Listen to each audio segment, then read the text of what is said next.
AllBall TV. They scared, but I'm not. They don't like comentario. Y suscribe. I'm trying to eat dinner.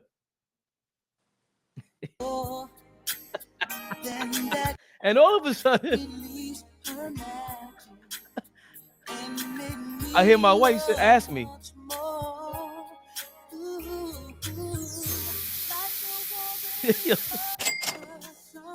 who skipped Bayless?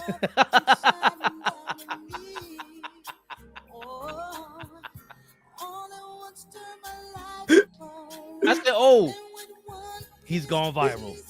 If it got to the missus, your king brings me joy. You give me joy, joy, joy. FS1.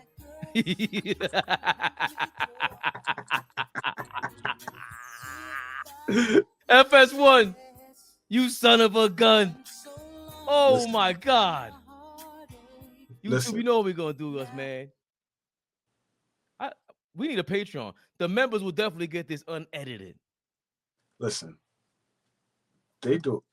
It's nasty over there. It's nasty over there. And it's going to get nasty. It's going to get nasty. It's the top of the year. It's about to get nasty. Yo. January 5th. And the sports media world has been rocked again. Jesus Louises. This time, if Skip Bayless had a bad year and a half, he's going to have another bad year. FS1 and Skip Bayless are allegedly being sued by a former Fox Sports hairdresser. An alleged network exec used his position to sexually harass women and says she refused a $1.5 million offer from former FS1 host Skip Bayless to have sex with him in a lawsuit obtained by FOS. That will be Front Office Sports, if I'm not mistaken. Look here, Fox, Bayless, others sued by 14 counts, including sexual battery. Holy cannoli. Flea, are we in the mix? Fleazy. I'm here, brother. That's already bad enough. Should I just continue reading before, you comment? Because I'm here, brother. He's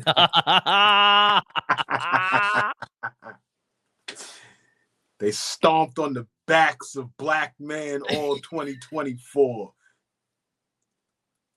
Coming for you, Skip Bayless. I'm already registered. What the hell? Sign in. They tried to line my guy Hove up to end the year. And he handled it like a G. Head up. Like a soldier. I ain't running from nothing because I ain't touching none of y'all. He said, show your face, cowards. Cowards. Allegedly. But to start the year, big old freak Skip Bayless. Oh, Freaky Bayless. Freaky Bayless. Freaky Fox Sports is out here. Former sports hairstylist alleges in a lawsuit that network executive used his position to sexually harass women as well as that Skip Bayless touched her inappropriately and positioned for shash. Nushin Faraji, who says she worked at FS1 from 2012 through last August, made a series of allegations in the 42-page lawsuit. In the suit filed Friday in Los Angeles, Faraji alleges that Dixon, the head of, come on, then that's your name, bro? The head of content. Joy had to. The head of content of FS1 grabbed her buttocks at her birthday party in West Hollywood. Yo, Dixon, man. Jesus, when she relayed the encounter to Taylor, the Fox host allegedly told her to get over it, according to the lawsuit. Yo, who's Taylor? Oh, right here. I think I skipped over her name because the lawsuit is an allegations is a 42-page lawsuit It includes Fox Sports, FS1, FS2, Fox Sports EVP Charles Dixon, Skip Bayless, and FS1 host Joy Taylor. Woo! Yikes. After starting work on the Undisputed Morning Show starring Bayless, the suit alleges he began giving Faraji lingering hugs and kisses on the cheek while putting his body against hers and pressing against her breasts. The single mother alleges she repeatedly told Bayless she was not interested in him and did not date at work. She also claimed that she told Bayless that she was suffering from ovarian cancer after developing issues with her left ovary in an effort to halt his advances. Skip, Jesus Christ, man. No means no, bro. Instead, Bayless became more aggressive over the years. He allegedly offered Faraji $1.5 million to have SCX with him and claimed he could change her life. Damn. This is bad work if this is true. If this is true, this is bad work. This is way too detailed. Like, this is bad work, man. When there's smoke, there's fire kind of deal. I mean, there's something. Because you can't deny you don't know her. Can't do that. And think about this. You forget. Undisputed had like 3 different moderators, right? Like Joy was the one that it started with. And then Jenny Taff, what was her name? Like, can you pull that? You could pull that. All the hosts, all the moderators. And then there was a moderator. She covered the Pelicans, I think. But there was a couple up there. Why? I mean, I know Joy went over and she was starting to try to build her career and all that, or continue to build her career, but it's looking nasty. It's looking nasty for Skip. You ain't finished that. You could pull that read up. You could finish reading that too. Yeah, Jenny Taff replaced Joy Taylor. Jenny Taff, yeah. As we continue on here, the lawsuit follows a major talent changes at FS1, Fox's sports cable network. Yada yada. His former on-air partner Sharp reached an agreement buyout in 2023. After the cancellation, Dixon and FS1 management revamped the network's weekday studio lineup, launching a new breakfast ball of a facility, while keeping Colin Cowherd the herd and Nick Rice first things first. The suit clears Cowherd of any wrongdoing, saying throughout her entire tenure at Fox, Mr. Cowherd was professional and respectful to Miss Farahi and her co-workers. I hope I'm saying your name right. I don't like messing names up in general, so I ain't picking those sides. That's interesting that Colin got pointed out of that. That's interesting. That's always interesting. I got something to say about that later. While not named as defendants, the suit notes that Mark Silverman, president and chief operating officer of Fox Sports, and Eric Shanks, chief executive officer and executive producer of Fox Sports, could be added to the legal action based on discovery. 2007 makeup artist Rita Ragon sued ESPN, alleging she was sexually harassed by Jay Crawford and panelist Woody Page on the former Cold Pizza morning show. I remember that. That's when I realized Woody Page was a freaky little ninja. Yeah, I do remember that. I'm like, Woody Page, you look like you 1,000 years old, bro. Like, I guess you blue chewing it. 2017, Jamie Cantor, a wardrobe stylist who worked at NFL Network for a decade, claimed in a lawsuit against the NFL-owned outlet that Warren Sapp, Donovan McNabb, Eric Davis, and others sexually harassed her. The former players listed in the lawsuit were hired from their positions at NFL Network before reaching a settlement with Cantor. 2019, ESPN also reached a settlement with former on-air personality Adrian Lawrence, who alleged she was a victim of unwanted advances from male employees. She also claimed her male ESPN colleagues openly watched ornography and kept scorecards of female employees targeted for eyes on the prize. Basketball season is heating up, and Prize Picks is the best place to get real money action while watching your favorite sports. You can now win up to 1,000 times your money on Prize Picks. Prize Picks is the best way to get action on sports in more than 30 states, including California, Texas, Georgia, and Florida. Prize Picks is the best place to get real money sports action. Join over 10 million users and sign up today. Prize Picks invented the flex play, which means you can still cash out if your lineup isn't perfect. You can double your money even if one of your picks doesn't hit. Prize Picks puts their members first, so all withdrawals are fast, safe, and secure. When my picks hit, I can get my money in as quick as 15 minutes. Prize Picks now offers MasterCard for quick and easy deposits into your account this sports season. Sign up today and get $50 instantly when you play $5. You don't even need to win to receive the $50 bonus. Prize Picks also offers weekly promotions that can lead to big payouts like Taco Tuesday. Each Tuesday, Prize Picks discounts select player projections up to 25% to provide even more value for your lineups. Download the app today and use the code CLNS to get $50 instantly after you play your first $5 lineup. I'm going to say that again. Download the app today and use the code CLNS to get $50 instantly after you play your first $5 lineup. Prize Picks. Run your game.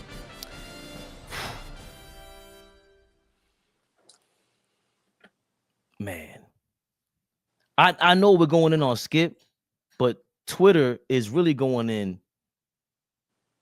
on the female side of things on this one. Flea, we talk about this all the time, and particularly with Joy Taylor. Mm-hmm. I've always thought she was beautiful and all that, and she had but more so anything else, I used to like when she spoke sports because it was like, okay, this is the double whammy. She's beautiful and she knows her thing. She does her thing. Her brother was an athlete. Shout out to him. He must be Hall of Famer, one of the greatest ever. But it always seemed like why isn't she on TV? And then it felt like she was always somehow off. And some of these lawsuits, she's being described as just a bartender that was in Miami. And it was like, yeah, but she was pretty much a natural on television. And that was followed up with this wave. Her, Taylor Rooks. What's our girl with the Knicks? Monica?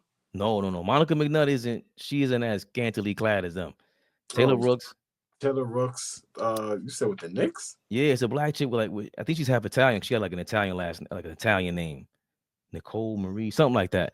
But it was a wave of just what you see Angel Reese doing with the WNBA.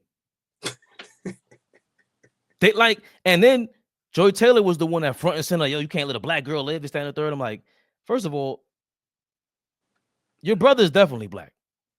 But if I seen you walking down the street, Joy, I wouldn't know your parent, any one of your parents are black, right? Her. Yes. No, her. Jason? Yeah, I could look, yeah, for sure. So there was she's a little different. And I've heard, I don't know. And I don't want to say I hate to broach that subject. I like to speak about it in front of my people. Flea is my people. So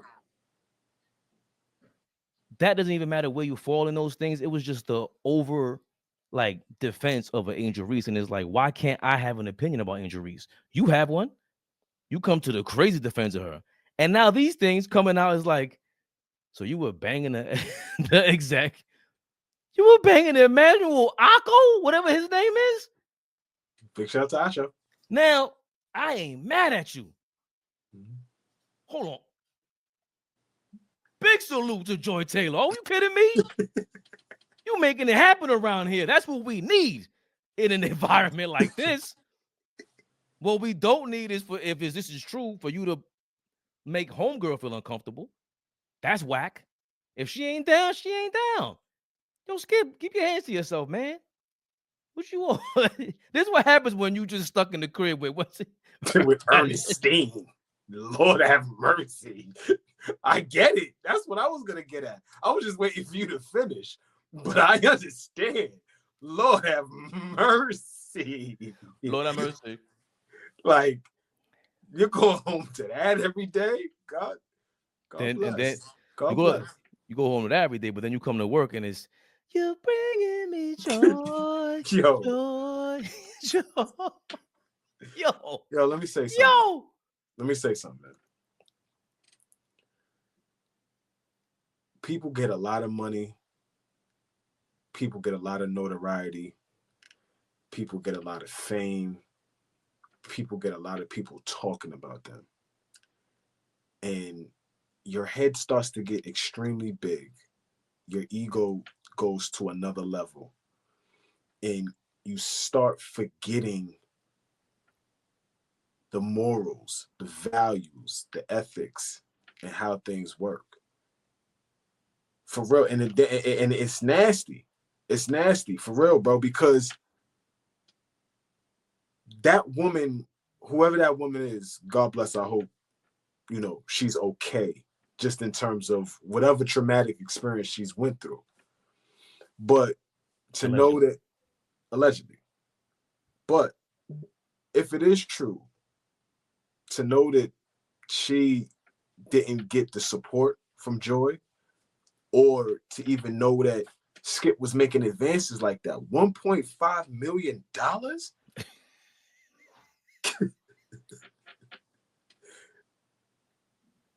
A ticket and a half? Damn.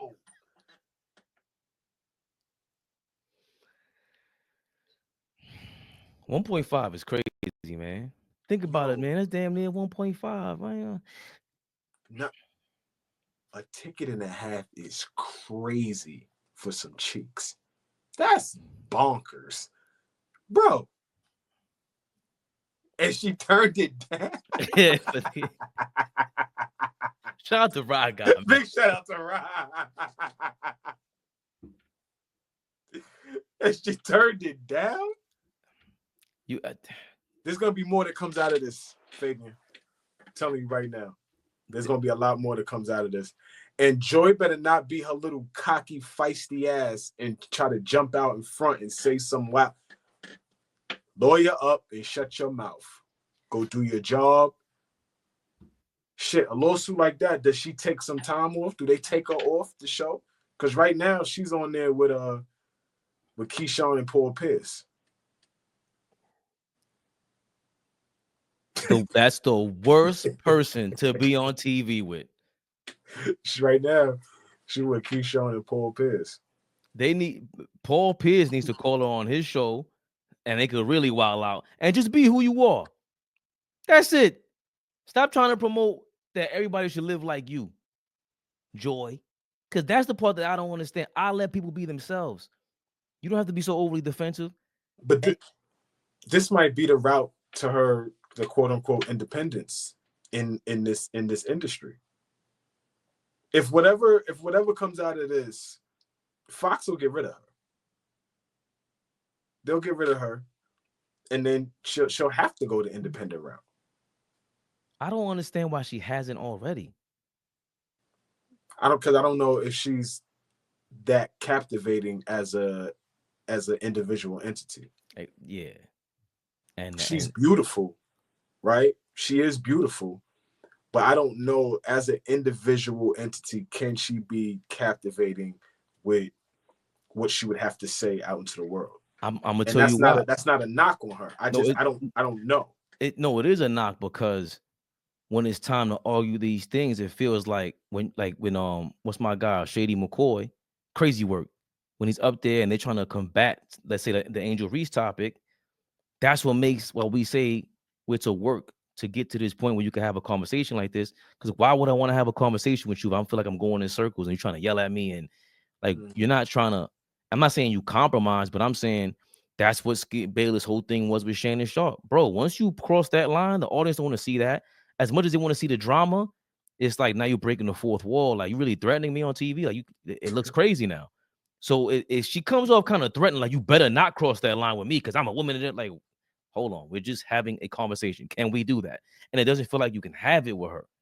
And it's not that she's not smart, eloquent, pretty. She has the whole package. This is, we can make a joke out of this all we want to. She really can. She is an on-air personality that I would like to see, and not just you have the whole thing, the whole shebang going. Same thing with Taylor Rooks. It feels very prepared, and it's like, it's cool. But now when you do the independent route, you can't just be very prepared unless you're going to be a moderator. Like, you pigeonholing yourself, and now all the clips are going viral of her. I gotta work 2 times harder just to get half, just to settle for half. Wait, what's the clip you just sent to the chat? Can you play that? It's just sure will. Two ain't here to jump off anyway. And this is, these are the things that are going to go viral that people are going crazy with. It ain't my fault, man. I ain't asking for forgiveness. Because I know that's why I don't want to blow up. Because if I blow up crazy, they're gonna go, oh yeah, this you? No. Oh, yeah, this you? This ain't me. Between Tampa and Los Angeles, it's like we've got all. I mean, two cities have glommed all the Tampa and Los Angeles. We've got all. I mean, two cities have glommed all the championships and players. She gave it that little shrug, like, Yo.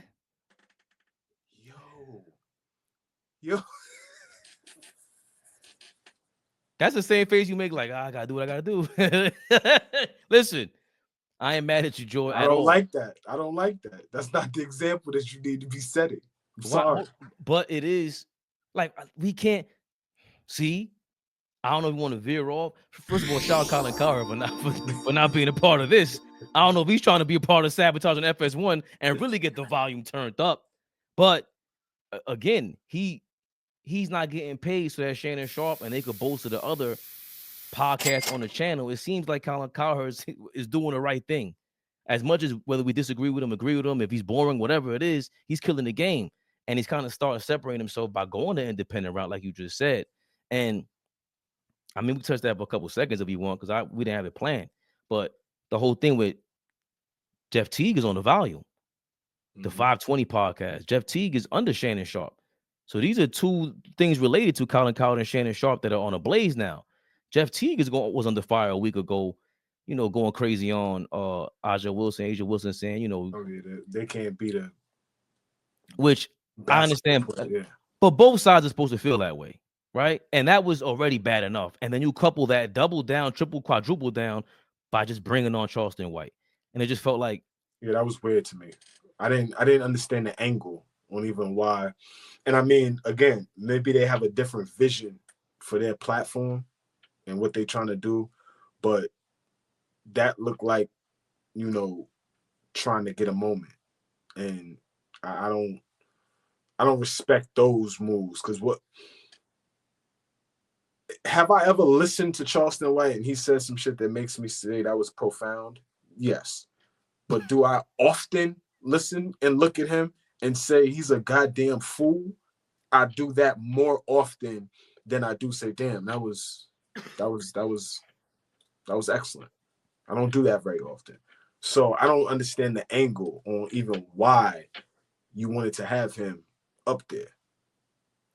I think this is a case of there's a lot of people that are popular and we enjoy it. Like at the end of the day, Charleston White, whatever form of entertainment is like dark comedy or just dark entertainment. But he's the guy that we know is like, I don't need to sit next to you. I can see you from my phone. That's good enough for me. And that's why I always say, I ain't no groupie. The fame don't do it for me. It just doesn't. Like, we're all human. I got to respect my homeboys before you. That's why when some of my homeboys are groupie, I'm like, what? Don't you ever embarrass me like that again. But I think that's the case of that, where they probably all enjoy Charleston White together, laugh at his stuff, and go, we could get him on if we wanted to. This is how I'm trying to sort this out, not defending it. And then you go, okay, he's coming on. Then he comes on, and it's like, it's even worse than you could imagine. Because he went viral for calling Angel Reese, saying she's on the stroll, saying she's selling box, basically.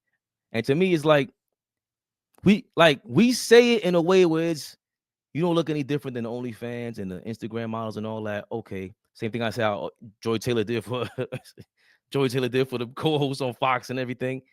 But number one, did you buy a box from her? So why are you putting that out there? Mm-hmm. And it's not like you're Charleston White, so you have a big name. So when you say it, you're just doing it for clicks. And what else are you doing it for? You know what I'm saying? Like, we get it. We had the same sentiment about Angel Reese. Like, yo, all right, now it's going to. She had a dude on her show that was that said, yo, you need to put some more clothes on. Mm-hmm. A dude of the, that's right. That's gay dude told her that straight up. And to me, it's like, yeah, women don't really get that anyway. They never listen to us. Straight dudes. So man, all right, let somebody closer to y'all that dress. Listen, she's gonna do what she wants to do. For me, there's some couple different angles to that per se. If and it's touchy, right? It's touchy to talk about it. So we're gonna slow walk this real fast. Like, yeah, I ain't trying to Charleston White this. Yeah. The WNBA is starting to blow up. Right? And so from an NBA perspective, let me say it like this first. From an NBA perspective, they have stars in the league and kids love those stars, right? But then some of those stars are attached to some of the biggest women in different industries, whether that's actresses, singers, models, all of that kind of stuff, right? You can, obviously not LeBron per se, but we can go to plenty of athletes that we know in the NBA that are married, to prominent women. What I'm getting at is now the WNBA is starting to blow up because of the basketball on the court for sure. But at the end of the day, we are dealing with women. And one side of it that is probably often talked about is, most of the WNBA, well, a lot of them are homosexual, right? I don't know if I could say that, but, We're going to find out. Right. But what I'm saying is we know that, and it's okay, right? Ain't no problems with it. But the other side of it is not all the women are going to be homosexual, and some of the women are going to be beautiful women. And part of it, whether we like it or not, sex sells, right? And the angle that that at some point is going to be taken is these women are going to be attached to prominent, prominent men, and they will be high profile relationships and just figures outside of the WNBA and the game of basketball. So we got to kind of be, I don't know if the word is fair, but we got to look at it sometimes from a different angle, that she's going to brand herself, yes, but she is a WNBA player. And so as she brings more eyes on her, she's going to continue to help try to bring more eyes on the game. Like Caitlin Clark isn't appealing like that to me, my opinion. I'm not speaking for everybody, but there is no sex appeal to Caitlin Clark. There is some to Angel Reese, right? And if she's going to capitalize on that, I'm cool with it, but a couple of things got to happen so everybody could just move on and let her do what she got to do. One, she's got to embrace it and not act like she's not doing it. That's number one. Don't act like you're not doing it. And then number two, for us men, fans, all of that, we can't chastise her, right, for leaning into that, because it's gonna work hand in hand, right? We can't be mad if she's leaning into it, if she's confident in doing it and saying, yo, this is what I'm doing, because it's gonna help grow the game. If she doesn't say that, but that's just the actions, then cool. But don't be mad and say, oh, that's not what I'm doing. Baby, you saw what you had on? Come on, baby. Come on. Shaq said, "Josh, you should just dunk with panties on." Yo, Shaq. He's wilding. He was wilding. He's wilding because of the proximity. We don't, in my mind, that's your little niece.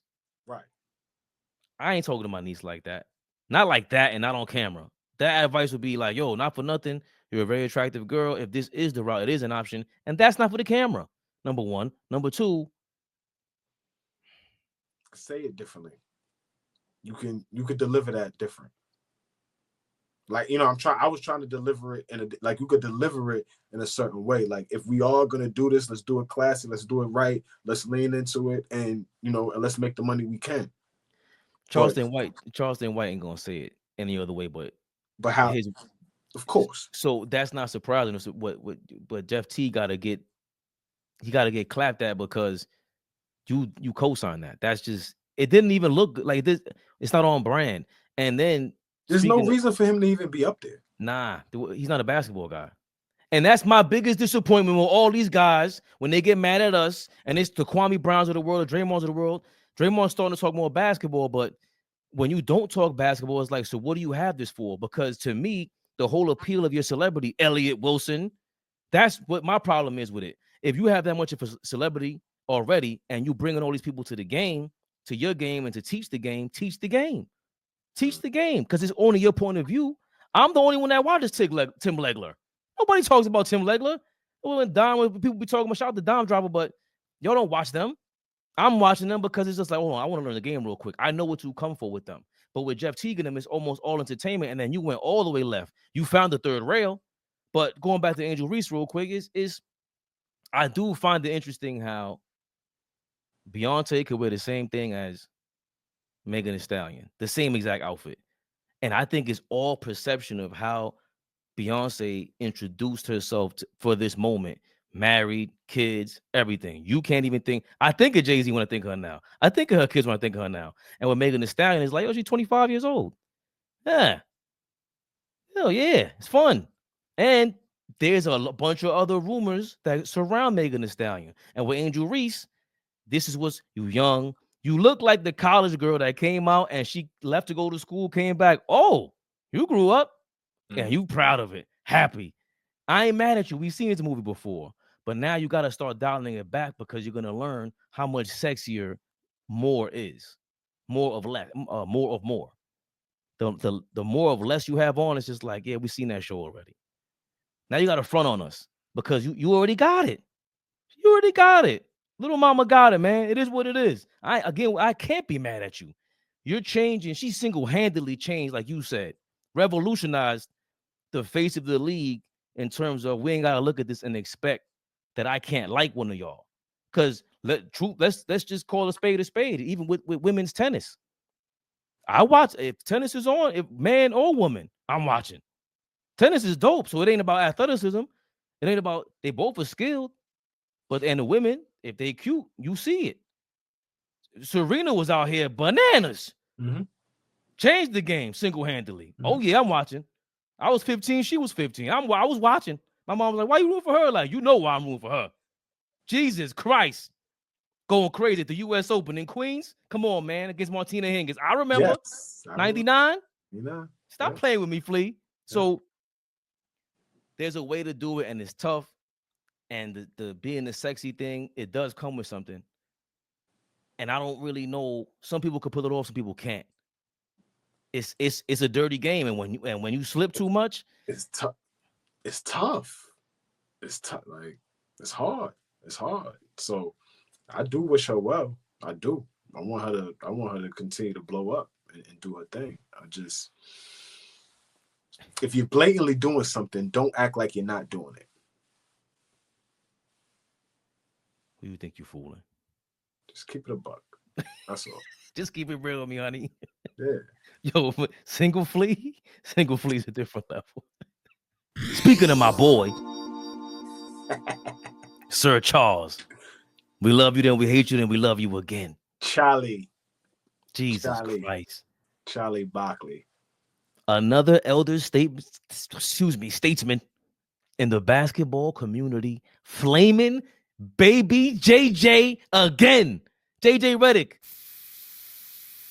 The Sharks are coming for you, man. JJ Redick was flamed by Charles Barkley because Charles apparently heard JJ Redick say that the sports media world is a part of the problem with promoting the game, that they're making it seem like it's worse than what it is and it's an ugly game instead of promoting it the right way. And Charles Barkley responded on the air at TNT. Was he just talking about folks on TV? He said something about we're the reason people ain't watching this crappy product we got. That's JJ. Yeah, us. Like, we out there jacking up 100 threes a night. JJ, I don't know Jason Monroe. I don't know who that is, but JJ, you come for the king, you better not miss. I can get you. Remember, I got your Lakers games. You can't hide them flaws they got. You just a dead man walking. They got rid of Vogel, who did a good job. They got rid of Darvingham, who did a good job.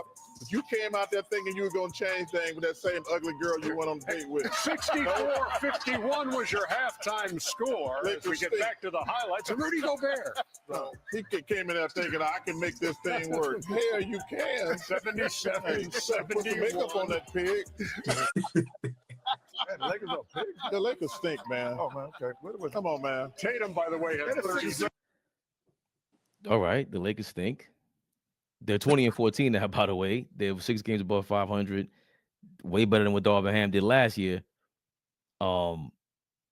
They did ask JJ Redick about Barkley's comments.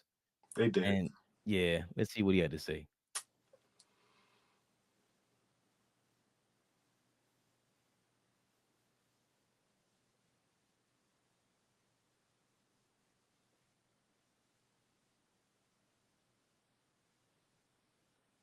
Oh, hold on. My fault.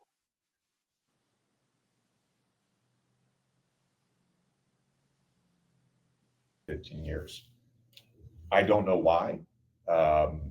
It's not funny to me. Nothing is entertaining to me. This game should be celebrated. I've watched the league evolve. I'm in this league right now.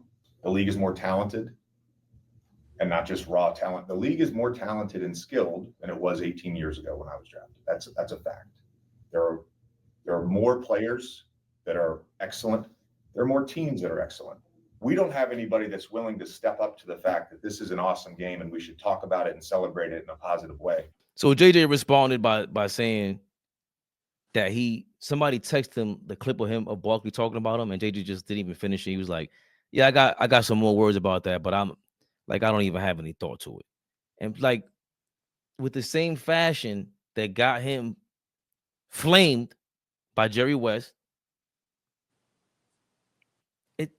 again, Flea, JJ's arrogance, it is his opinion. And it's a lot of people's opinions. The game is more talented, more skilled than ever before. Where do you land on this? Because Barkley's saying, like, you blaming us for people not watching the game? Like you were coaching the game. How are you blaming us? Where do you land on this? I think the arrogance is what rubs people the wrong way about JJ Redick, about how he responds to things. Even all of his post-game pressers, every time I see him right now, there is a level of arrogance to him on how he's addressing the media on all of their questions, good, bad, and different, whatever. It just seems like a level, right? But he is right to a certain degree that the game should be celebrated a lot more, right? I was always a proponent of being really, really old school. Like, y'all, you know me. Like, I've got a real old school soul, even though, I consider myself still on the younger side, but my soul is old.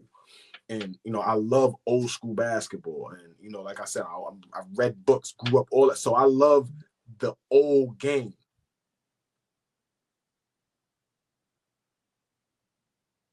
But I also understand that the game is going to evolve and the game is going to be different. And the guys that are playing right now, we got to celebrate them. We can't be that old man on the porch, get off my lawn type shit. Like, we can't be that, right? And there's got to be a balance to that.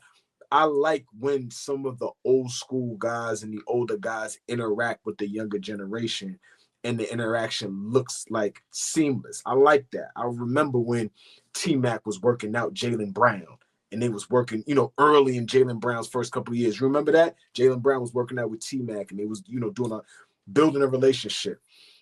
Giannis was working out with Kevin Garnett. So I like when the older generation embraces the younger generation. But what's happening is there's becoming this big disconnect of trying to blame the way the game is played now on why people are not watching. And as we get older, the younger generation is coming behind. It just is what it is. And they're going to do things way different. Way different. Am I mad at the game? No, this is not the game that I grew up on. But I love basketball, so I'm still enjoying it. And so where I don't really – the best two players in the league right now, Fabian, best 2 players in the league right now, the MVPs of the league, the last couple, are all big men doing big man shit. We complain about all the threes being shot, right? I sat back and kind of looked at it, right, for a second.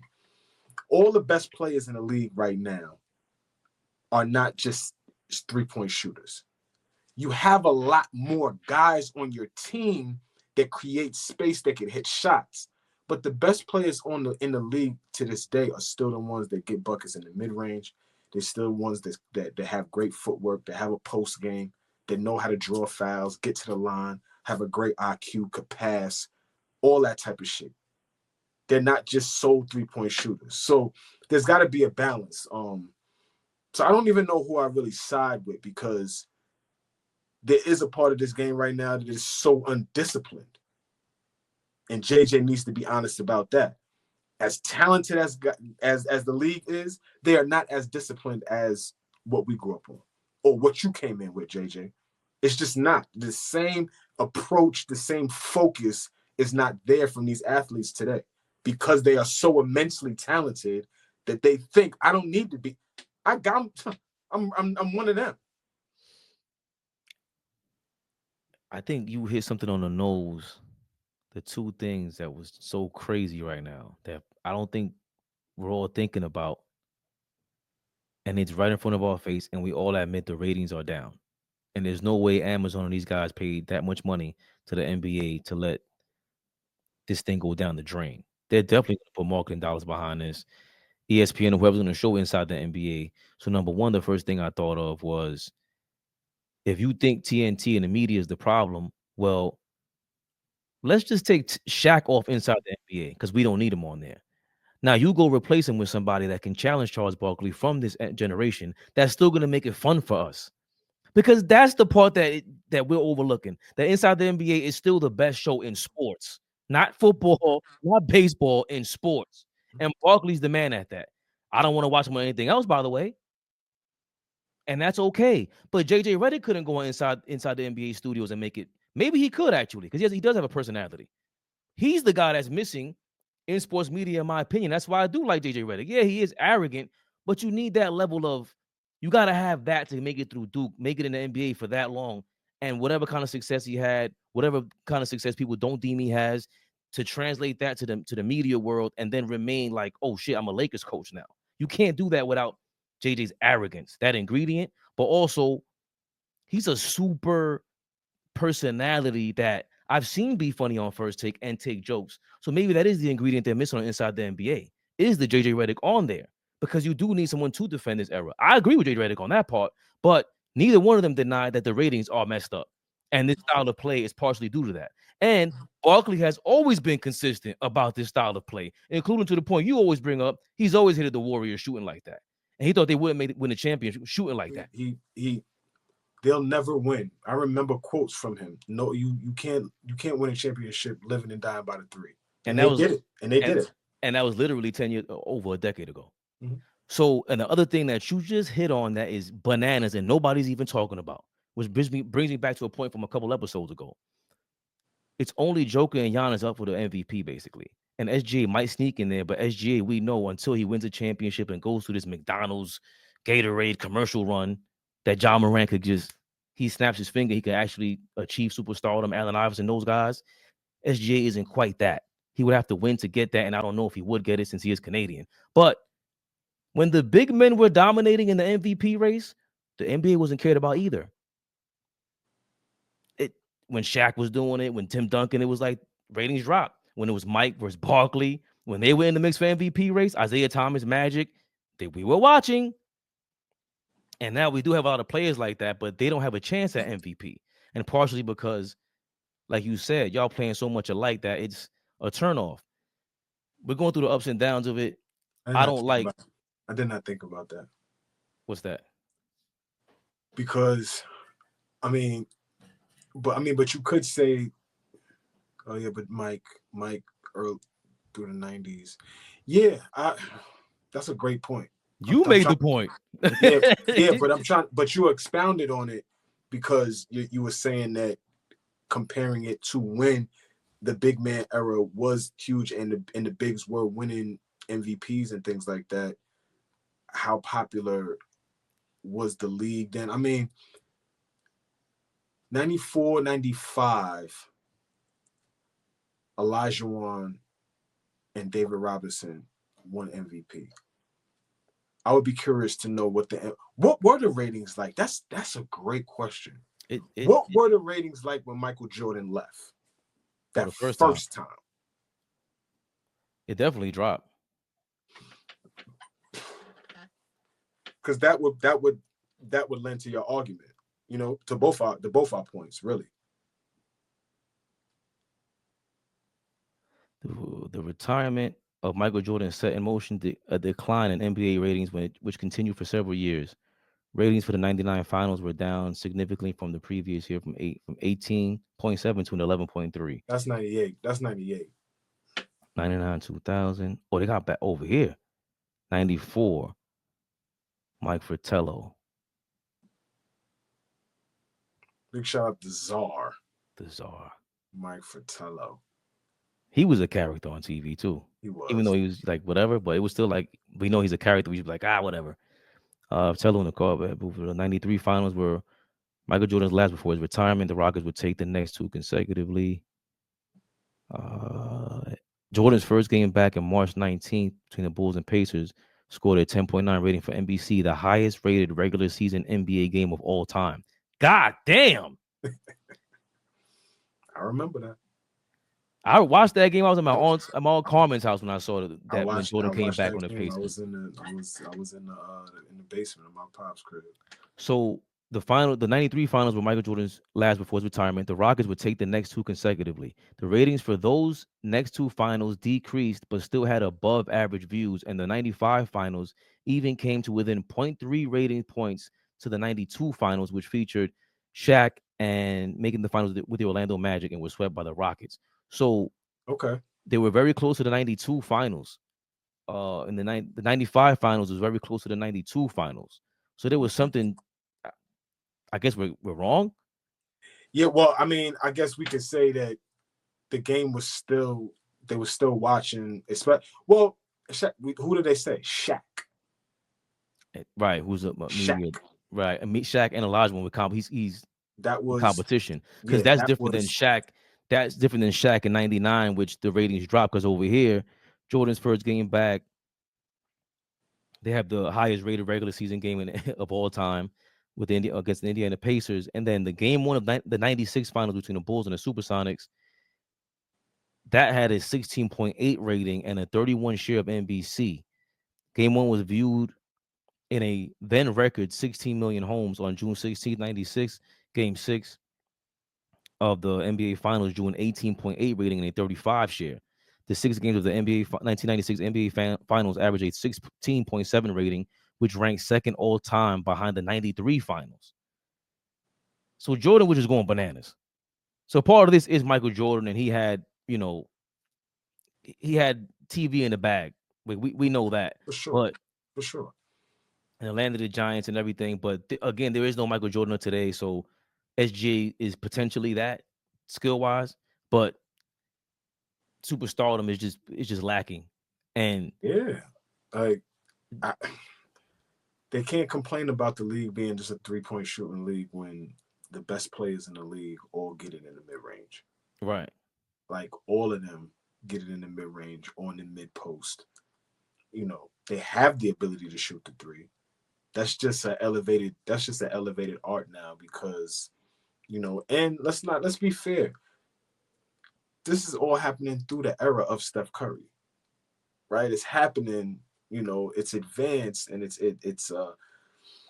something that people are trying to mirror because they feel like they could shoot like him. Right? There's this literal delusion, I think, that people think that they can shoot like him. The ability to shoot like that is more attainable than the ability to have a prime LeBron James's athletic ability. That's easier to shoot for. No pun intended, right? Like I guess real quick, speaking of shooting for, the Miami Heat are shooting for another meltdown. And I love how Fabian lines stuff up. Jimmy Butler sweepstakes. They have the Orlando Magic at plus 2,500 odds. I guess they're the furthest out. I thought they were the closest, but that means that they're the furthest out, right? Who, the Heat? What'd you say their odds was? The Orlando Magic are. Oh, now here's the update. Excuse me. The Memphis Grizzlies are plus 300 odds to land Jimmy Butler. Then you have Phoenix at plus 400, Golden State at plus 450, the Rockets at plus 500, and the Miami Heat to stay, I guess, would be the plus 500 odds to stay on the Miami Heat. And then I saw the Orlando Magic had a plus 2,500 odds, which I don't know how we feel about him going to the Magic, but I would think he adds something to their veteran leadership and just they have a super talented team over there. We covered it last time about Jimmy Butler, like our feelings about Jimmy versus Pat Riley. But you know, the Grizzlies, we spoke about this. The Grizzlies getting Jimmy Butler makes a lot of sense. Yeah, we could talk about the literal trade. We could talk about the basketball portion now. Yeah, like we did talk about the diva part of it, but the basketball portion, if we're just looking at it from a basketball perspective, there's a couple of teams that he could help. Right, if we're talking just hoops. Memphis is definitely one of them. I think. Totally agree with you. Memphis is definitely a team. I think he goes over there and you have a healthy John Morant. That's interesting. That's interesting for him. Bane, Ja, Jaren Jackson. They already tough. Them young dudes already think that they better than, what they've achieved already. But then I'll interject real quick. Bane, from what I saw, is a part of the trade rumor that will go retrieve Jimmy Butler from the Miami Heat. Bane, Concord, and Luke Kennard. I saw the three names because the salary matches up. Because it was just funny that they were on the injury report last night's game, even though they played. I think Bane did play, but if you have to let go of Bane, would you do it if it means you think a championship is on the rise? I mean, if you think you're right there, then you do it. But that's hard for me to just give up on Desmond Bane. Desmond Bane has grown. I've grown to like his game and what he's done in terms of just getting better and better. And every single season, he's gotten better. That would be trading away a piece of your heart. And that's always going to be, like we saw, we didn't trade Isaiah Hartenstein from the Knicks, but him leaving was a piece of our heart because it was like, yo, damn, we had something. Yeah. And so for you to trade Desmond Bane, that feels different. You got to pull the trigger on that. Yeah. We didn't have a choice in our heart. So I agree with you. You ain't letting Desmond Bane go for a roll of the dice with Jimmy Butler, who might not even show up in the first round. Yeah, I don't know if I can do that. Orlando, that's interesting too. They have some things over there that they could part ways with and make room for Jimmy Butler. I don't know does Riley get ridiculous in terms of his asking price over there? And like, Franz got to be a part of the deal, or Suggs got to be a part of the deal, or like, what happens? Obviously, Banchero, you hang up the phone if they even call, if that even is a question. But what if Riley says, yo, I need Suggs? You gonna block his number? You ask you Banchero. Got here, Pat. Yeah, like, but who realistically is a part of that deal? Because somebody has to be a part of it. With Orlando, so I think that's what makes it far-fetched.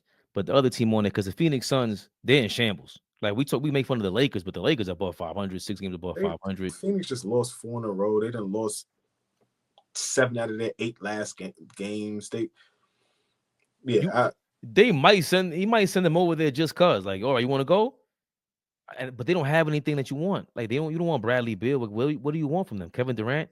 He's not turning the franchise around. Like he can barely turn them around now. You go get Brad. You make that deal right now for the contract. Yeah, yes, bring him up. What the hell is Brad doing in Phoenix right now? Not a goddamn thing. He's playing NBA 2K. You send Brad Ash right to Miami. Your wife will love it. So with Memphis, that they can play 1 through 10. Like they have so many options and superstardom with John Morant. They look like the team. The potential bad boy Pistons look to them. They have a, the Adrian Dantley deal for the mid-season. You traded not Microwave. It was Dantley for Marco Aguirre. For Marco Aguirre. That's what that Jimmy Butler deal is to get you over the hump. But I ain't resigning them.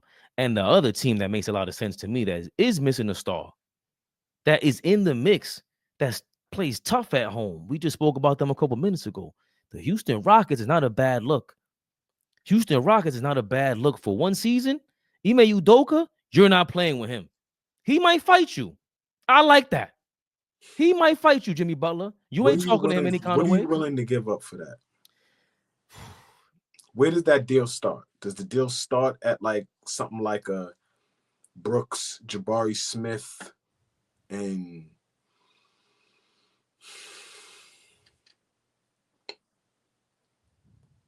Tari Eason? Like it start there? Anyone something like that?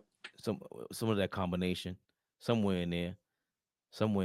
Because I'm just talking about fit. Because once you break it down, like you need the what do you call a capologist to sit down here with us and break this down. What's your homeboy's name? That's the capologist. Yeah. Oh, my man Issa. Yeah, Issa. We got to get Issa up here. We need you badly on here because we don't know what the hell we talking about.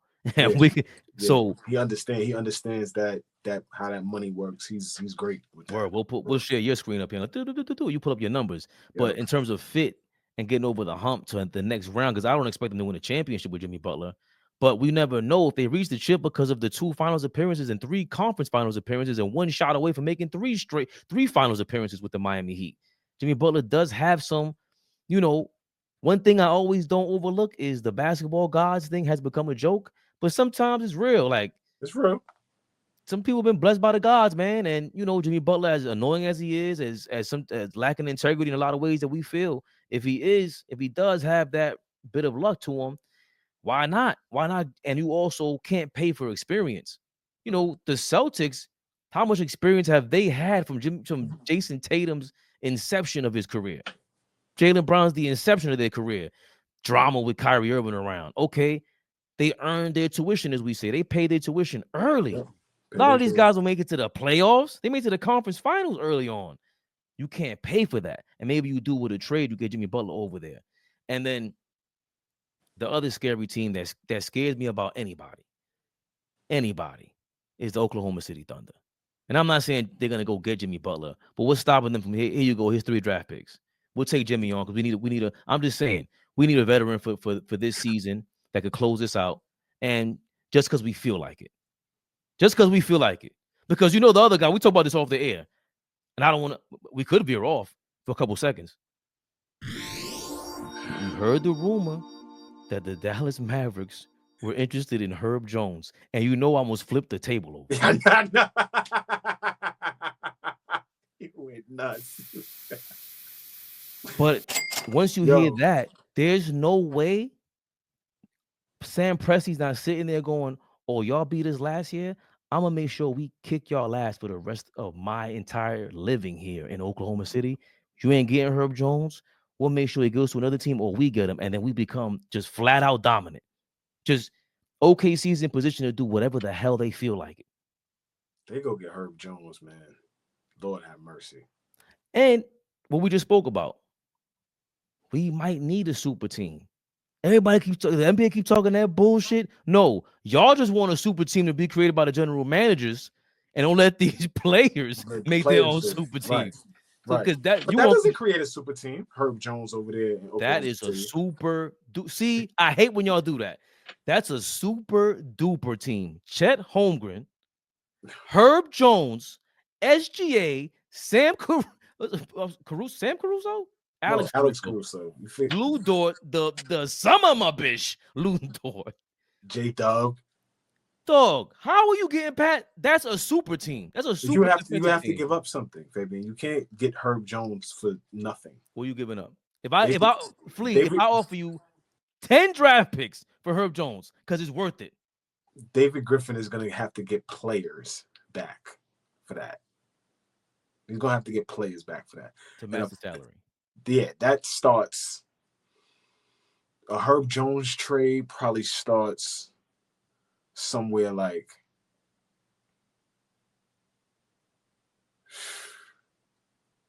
if Griffin is smart and he's like trying to go forward and figure it out, he gonna try to ask for a Dort or a Caruso. If I have to give a Blue Dort, I'm giving him up. What the hell are you talking about, Fleet? Gone. Bye. Herb Jones is a game changer.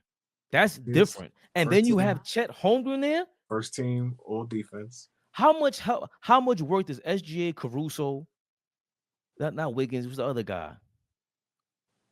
All their guards. How much work? Isaiah Joe. Not even Isaiah Joe. And the AJ Mitchell kid, everybody was talking shit about. I'm like, yo, he's all right. 6'5", 6'6". He moves really well, and he's the backup point guard. They have plenty of players over there. Because Cason Wallace, we don't talk about Cason while he's out there being a hound. All I'm saying is the fact that OKC is in position to make a trade like that is insane. As well. Did I save that shit? I didn't save it. I had the OKC thing. I thought I had it in here, man. I gotta save my notes better. What the hell is wrong with me, Flea? Let me see if I got it. Oh. How dare I shit on myself like that, Flea? You got it dialed? Yeah, I did, right. No video. OKC is just in a different position than anybody else. I don't know if it's in NBA history, but Sam Presti made a name for himself. He bounced back from that debacle 10 years ago. And so in 2025, 4 first-round draft picks, 26, 2 first-round, 3 second-round, 27, 3 first-round, 3 second-round, 28, 2 first-round, 3 second-rounds, and in 2029 he has 2 first-round draft picks and 6 second-round draft picks. So he's totaling what, 6, 9, 13 first-round draft picks in the next 4 years. Mm-hmm. And then, we don't know who they belong to. Like, how are they? That's we've never seen this. They had to make up for that because if he's as competitive as we believe he is, because I think, let's say someone like Sam Presti, even a Gilbert Arenas of the world, and JJ Redick of the world, we can all sit down and share the passion for basketball. And that's what people get mad at when you kind of overstep your boundaries. Mm-hmm. And what Gilbert and them don't understand, maybe it's Sam Presti, maybe JJ Redick, I'm not going to sit here and confront y'all like I know more about what the hell is going on in basketball than y'all.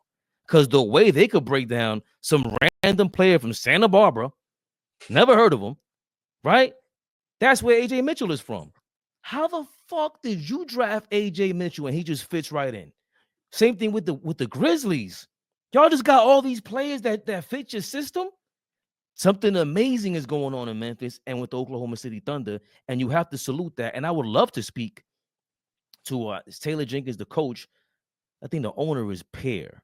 I forgot who the general manager of the Grizzlies is, but I would love to sit down with Sam Presti. GM of the Grizzlies. I'm not sure of the GM of the Grizzlies. I said this other day, Flea, because I hated everybody saying that we can't talk shit about Tom Thibodeau, the minutes, whatever, it's criticism. Okay, so did you know Denote was going to be good? Did you know that Taylor Jenkins was going to be good? Did you know that Budenholzer was going to be bad with Phoenix this year? Did we know this? I didn't know this. Because if you guys have this magical crystal ball, how come you don't have that to choose any one of our coaches? It's a lot easier to break down players. Oh, look, he has a jump shot. He had 10 in a row. He can shoot. Look, he put the ball on the floor, picked it back up. He can shoot off the dribble. Hey, look, he jumped from the damn free throw line. He's athletic. We can do that with players. None of that takes place with coaches. You know why? Because it's real-time shit. Yeah. The human factor has to take place with a coach. Mm-hmm. There's no play button. There's no rewind button. It's straight. Damn, he might be a great coach. He has all the ingredients. Then we put him in the locker room, and the players just look at him like he is total garbage. He's a fucking nut. Yeah. Mm-hmm. I would love to talk to these guys, the general manager, and break down. What made you pick Taylor Jenkins? What made you pick? I want to know what goes into a coach's interview with a general manager, because not oftentimes some general managers don't know basketball as much as a coach would. So how do you assess that from the perspective of a general manager and owner. Some of these owners don't know basketball either, right? I'd be curious to see. I'd be curious to be like a fly on the wall. I did make a comment last episode. I don't take it back. I want to know how you feel about this. And it is kind of funny, but it's not. The only sport that I see where you have the round coaches that seem to still be successful is the NFL. Andy Reid is the only guy winning out of all the coaches. Bill Belichick, once he got a little hefty, they stopped respecting him. But in the NBA, to me, the trend is Quinn Snyder. Tom Thibodeau lost weight. Taylor Jenkins did not look that out of shape. JJ Redick, Denault, the guy in Toronto, the guy on the Spurs now, I forgot his name. Mosley, Atkinson, Steve Kerr. None of these guys are out of shape. And there's something to that that's like, yo, I can walk with you lock and step. I can walk in the treadmill, watch the game. You've seen Mike Brown, that video when he's running his ass. So for me, Mike Brown too. He doesn't look like he's out of shape. He wasn't. It's something to it. I think there's something to being at one with your team because it's not just being vain, because we do live in that era, Instagram world. I ain't taking no picture with you, and I don't think you belong in Instagram pictures. I think it might be that, and that's just the first impression part. But it's also the fact that if you're that willing to stay in shape, if you're that willing to be committed to yourself, that's what we do. That gotta be the first step with a player where he's just sitting there going like, "Yo, I gotta like." Well, it's definitely. He might punch you in the face, and you might get 20 seconds out of this fight, not 2. Yeah, but see, that might be just where we at right now in basketball, right? Especially in the NBA. For a long time, it was the older white head coach, right? Or, an older black head coach. But most of the times, that dress code, obviously, coaches wearing suits and things like that. But obviously, it has progressed, and now they don't have to be. But where we are right now is that older military style coach is kind of like no longer, right? If you do look around the league, coaches are younger, right? Coaches are in position to be more relatable to the players. The gap has closed tremendously between coach and player than it was back in the day, than it is now, right? If you think about how it is, it's not like, these old coaches are in the league now with these younger players. Now it's these young coaches is in the league with these young players. They're just young and they're figuring it out. Like, so in terms of staying in shape, I think if I was a player, I would respect it. And from there, that's the first impression. Then from there, I might take on a little bit. Yeah, I definitely would respect it, especially if you staying in shape. You could jump out there, somebody hurt, need you in practice, coach. Because Coach Carter, dumbass, wasn't jumping out there. I ain't never seen Samuel L. Jackson do anything athletic. Fuck out of here.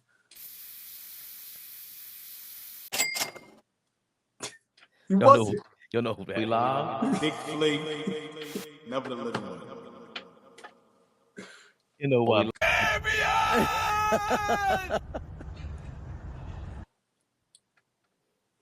No hat, no glasses. Serious business.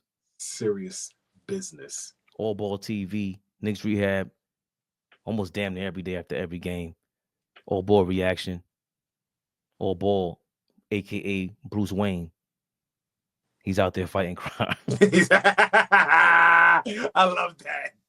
I love that. That's great. Yo, man, AllBall TV, tap in, man. You know what this is. AllBall TV. They scared, but I'm not. They don't like comentario. Y suscribe.